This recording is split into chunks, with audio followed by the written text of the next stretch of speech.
All right, good morning. I know I'm so late making tons of videos and I'm so sorry about that, but I was deathly sick. So I'm finally back and I'm feeling better and I'm ready to talk about some things, specifically the Kim Kardashian, Dolce and Gabbana stuff. I have so much to say, but I also have been like, should I even talk about it? Because it's just like, I've said everything I needed to say, but I still get questions about why I dislike Dolce & Gabbana and why I make the comments that I do and whatever. And so I figured this would be a perfect time to bring a longer form fashion piece of content to my YouTube channel. So please subscribe. This will mostly be a vlogs channel, but I do hope to incorporate some of these longer form like fashion videos on here. I will say I've been hesitant to make these videos because I just think they're amazing fashion YouTubers already.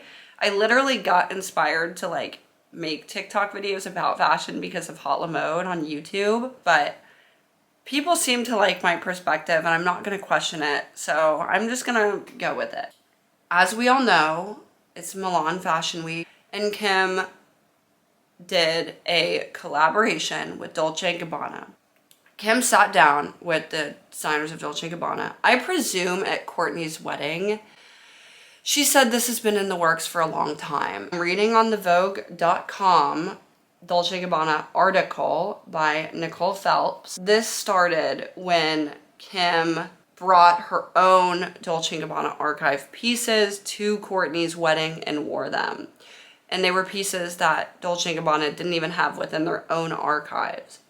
And over dinner, they apparently talked about doing a collaboration or something, and it turned into this spring 2023 show. Posting ominous, strange videos that I really don't understand.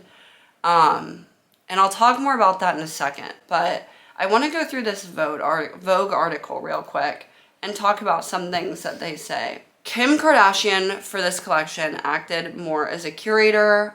She selected her favorite pieces from past collections. She apparently spent hours and hours going through books containing everything from Dolce & Gabbana's past collections, picked her favorite looks from 1987 to 2007, and the designers reworked those pieces that she picked to modernize them, I guess, a bit and make them new and fresh. It's really interesting that this Vogue article specifically calls out the benefits for Dolce & Gabbana are plenty. But what's really interesting is this article doesn't call out the real benefit for Dolce & Gabbana. I think the key benefit is that they have been in so much hot water over the past decade, maybe longer, maybe shorter. I don't know. It's been a long time. They've had so many controversies, the designers. And Hot Lamode was saying in one of his videos that they hired someone on their PR team, I believe, that has just been amazing for the brand in the past few years and has been making all these connections, which is why we've been seeing in the past few years Dolce more than ever, and like good Dolce looks more than ever, I have to say. I mean, we saw Kourtney's wedding was Dolce & Gabbana. We saw so many, recent Dolce & Gabbana moments. We see them basically at every carpet, supplying good looks. And I feel like that is probably in part, because they hired this amazing PR person that's been putting them back on the map and trying to, essentially what I think is that they're just trying to make people forget about everything that they've done.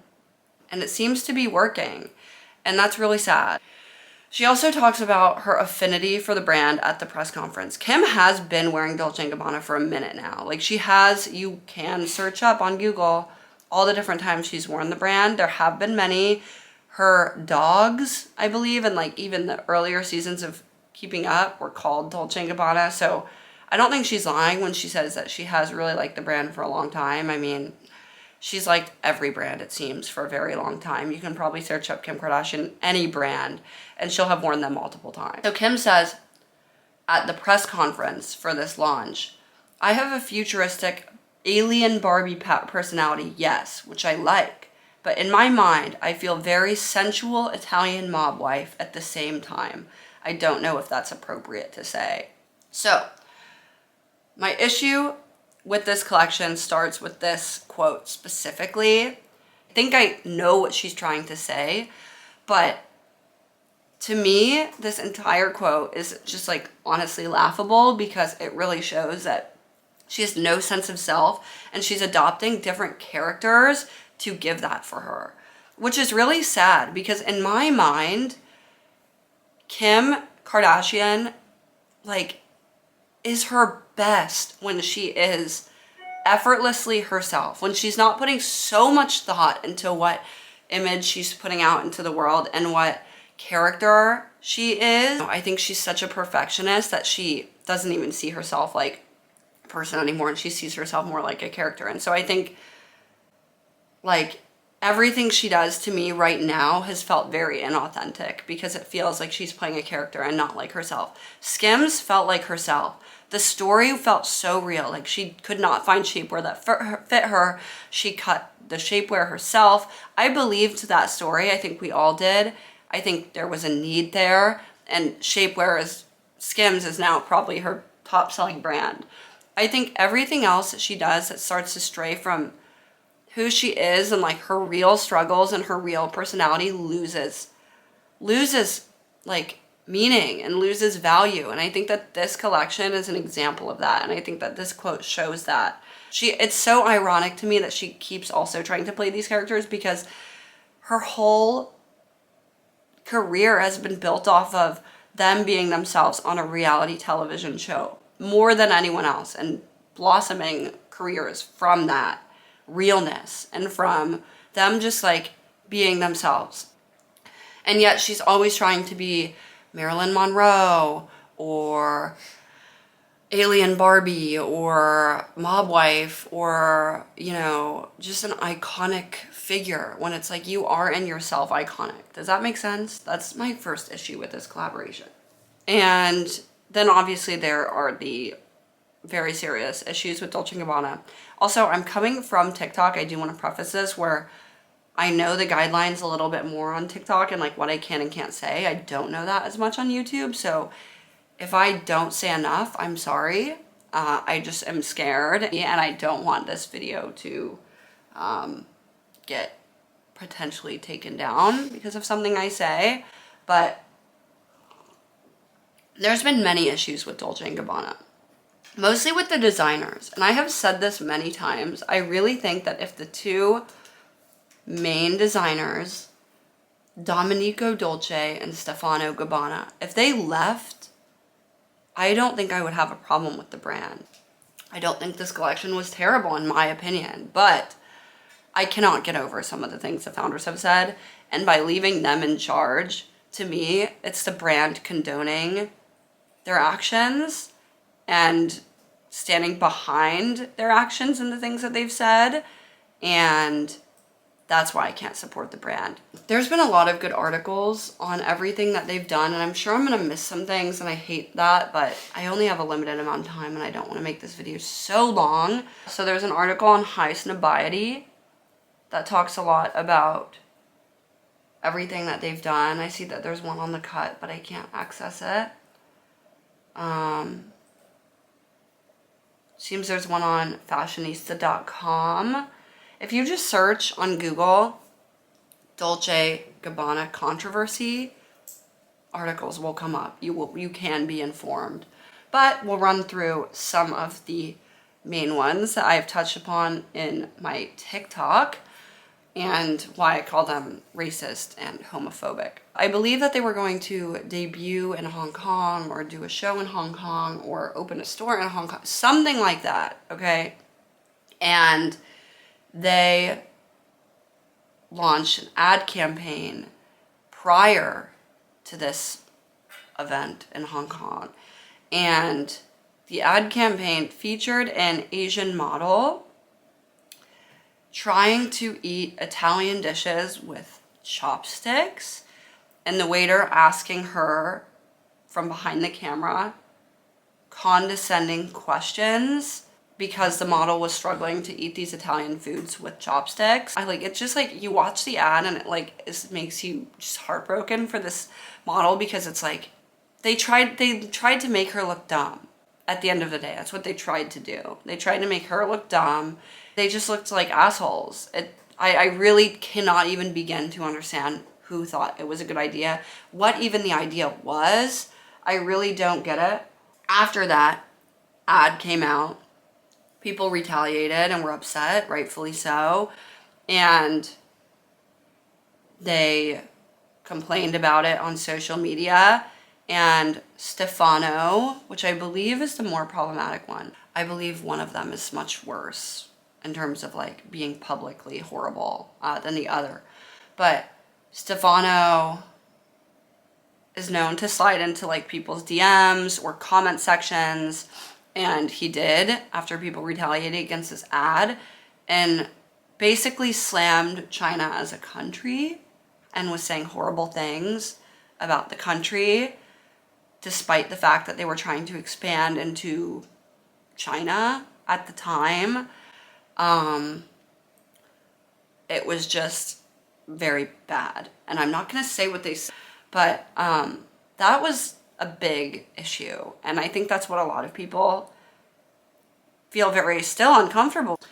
They've also done, you know, really racist, like, jewelry pieces, and I think they've even like called their shoes by really racist names against the Black community. I don't know if they've said sorry for those things. I don't really like that's what I'm saying. It's like why even like let them say sorry for these things? They're just so horrible. In 2015, the reason I mentioned that they're homophobic, they said they oppose the idea of gay couples adopting because it like wasn't fair, and like went on a horrible rant about that. Horrible. And then they outfitted Melania Trump. They're horrible. Like reading through these things, it's just crazy. They've commented on photos of famous people like Kate Moss and Selena Gomez, body shaming them, calling them names, horrible things. I think those are kind of a lot of the main things. I'm sure there's more. Definitely recommend, if you're interested in learning more about it, it's not hard to search up some of these things and just read through a few articles and educate yourself. Obviously, my other issue with this comes from Kim Kardashian continuing to stand by them. And not only stand by them, but stand by them and be silent about these things and not say anything. And so she, in my mind, is helping them make people forget, which is just so fucked up. I think in terms of like the ways I would have maybe accepted this is if she was like, okay, I will do this with you if we sit down and make a video about, you know, you calling my family trash and why that was wrong, you calling Selena Gomez ugly and why that was wrong, and all these other things you did and why they were wrong, and like really apologizing sincerely, because for a lot of the things they really haven't. You know what? I would have been like, damn, okay. Like, good for her. She realizes they're fucked up. She's making them swallow their pride and apologize in order to work together because she likes the brand. I would have, like, understood that more. Or even if she, like, wears the pieces. You know, it's like, when people now wear Dolce & Gabbana, like, it's disappointing. But I am assuming that a lot of people don't really know a lot of this stuff about them. Which, like, to me, it's just like, why not look? But I don't know. I mean,